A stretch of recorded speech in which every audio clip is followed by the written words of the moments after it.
a registered dietitian with UT Health. Given the current circumstances, a lot of people find themselves snacking a bit more than usual, especially on foods that may not be the most beneficial to our health. Let's go over some common questions about this behavior. The first question is, what are some reasons that I may be eating more?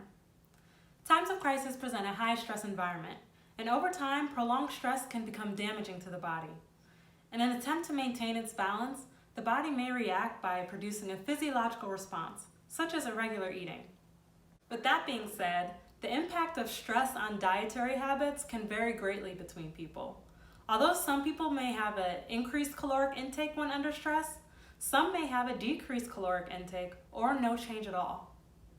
The next question is, why do I seem to crave less nutritious foods, also known as comfort foods?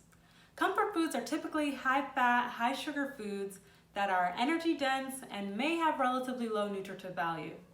These foods can trigger an emotional response or a feeling of temporary stress relief. Although stress can be associated with an increased desire for calorie-dense foods, there are many other factors that go into a person's feeding behaviors in these moments, such as a person's sensitivity or tolerance to stress, as well as their pre-existing dietary habits.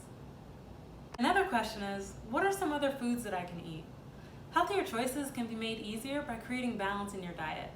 Set a goal to try and have at least one fruit or vegetable with every meal, if possible.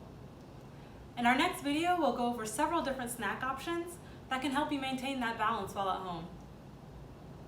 The last question is, what can I do to help prevent this behavior?